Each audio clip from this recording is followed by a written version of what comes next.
Bonjour à tous, nous nous retrouvons pour cette séance du 28 septembre en lien avec la didactique des SVT et de la physique-chimie. Cette journée est organisée de la manière suivante. Ce matin, de 9 h à 12 h, vous avez le distanciel asynchrone. C'est-à-dire un distanciel, je ne serai pas présent, mais vous aurez des ressources à consulter, des travaux à partager et des échanges entre collègues. Ne vous inquiétez pas, tout est indiqué dans cette capsule vidéo ainsi que dans le diaporama que je vous laisserai à disposition. Tous les liens dont vous aurez besoin, c'est-à-dire le lien pour la première vidéo, les liens pour les documents collaboratifs et les liens pour le travail en groupe seront disponibles sur Classroom. Et cet après-midi, nous faisons le point ensemble sur les différents ateliers. Nous continuerons la réflexion sur d'autres thématiques. Pour chaque atelier, vous aurez cette disposition de la diapositive. Vous aurez le nom de l'atelier. Ensuite, vous aurez un temps conseillé avec un petit sablier en haut à droite. Vous aurez l'objectif, les consignes qui seront précises, et vous aurez les travaux qui seront attendus, qui vous permettront et qui nous permettront ensemble de pouvoir échanger lors du distanciel synchrone qui aura lieu cet après-midi. Alors forcément, qui dit distanciel asynchrone dit une certaine autonomie dans le travail en atelier. Donc quelques petites questions que j'ai pu identifier comme étant des questions que vous pouvez vous poser. Première question, comment je fais pour travailler en groupe? Donc vous allez avoir des liens Zoom qui seront accessibles sans ma présence et qui vous permettront de faire comme une classe virtuelle, de pouvoir discuter entre vous et de même de partager des documents, si vous voulez partager des documents pour la trace écrite. Comment je fais pour déposer nos réflexions de chaque atelier? Vous aurez des documents collaboratifs, donc évidemment ces documents sont accessibles à la fois par vous mais aussi par l'ensemble des collègues et moi-même. Et si vous avez des documents personnels que vous devez déposer, notamment je pense à des progressions, vous avez un dossier de partage qui vous a été créé. Alors je précise bien que les documents que vous partagez, l'idée n'est pas de partager un document parfait, mais bien de partager un document que vous avez déjà dans votre disque dur.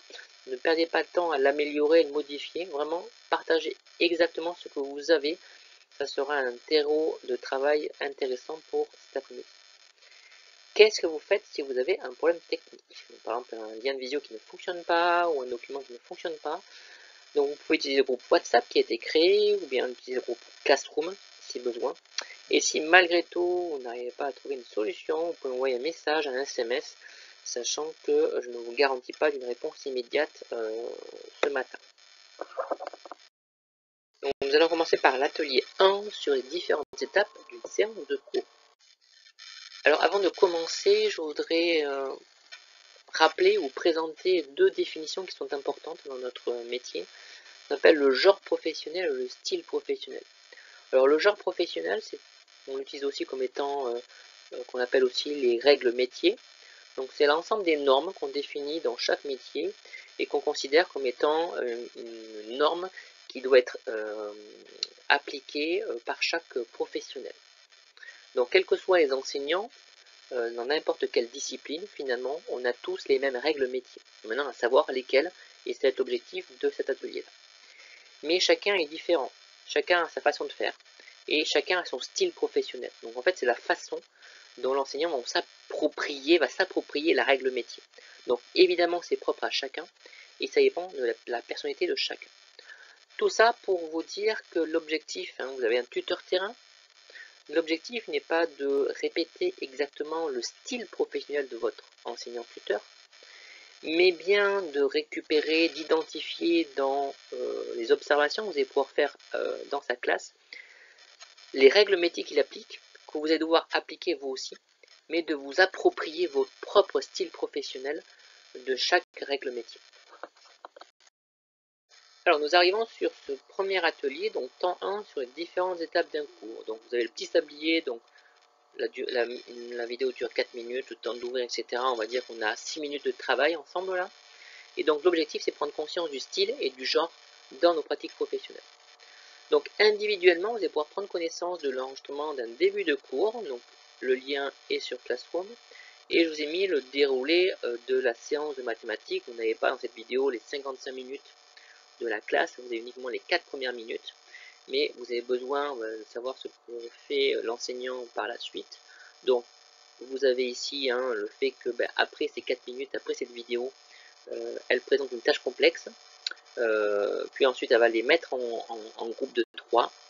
Et ensuite, elle va terminer par une mise en commun et par une réponse commune pour la séance suivante.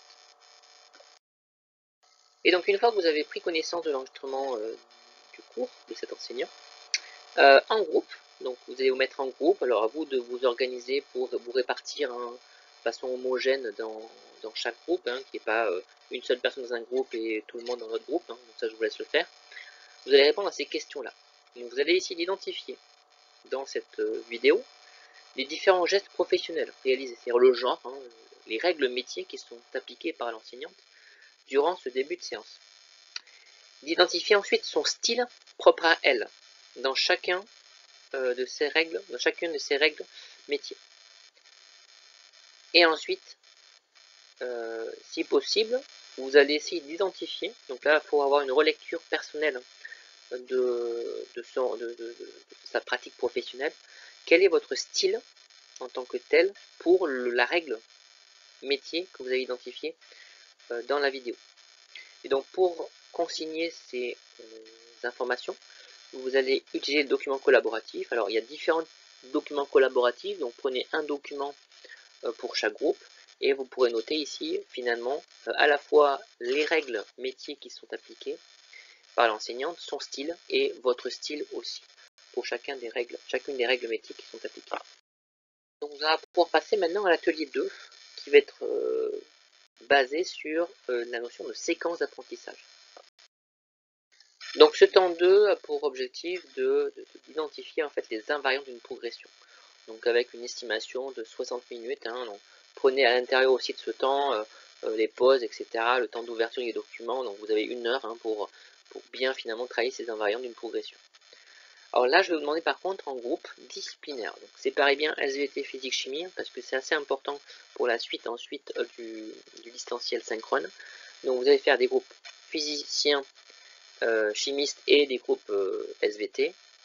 Et vous allez consulter les progressions que je vous ai proposées dans un document partagé pour identifier les invariants d'une progression. C'est-à-dire qu'est-ce qu'il faut retrouver dans une progression. Alors vous verrez qu'il y a différentes progressions, ce ne sont pas des exemples, on va dire, parfaits, mais ça vous permet finalement d'identifier qu'est-ce qu'on doit retrouver dans une progression.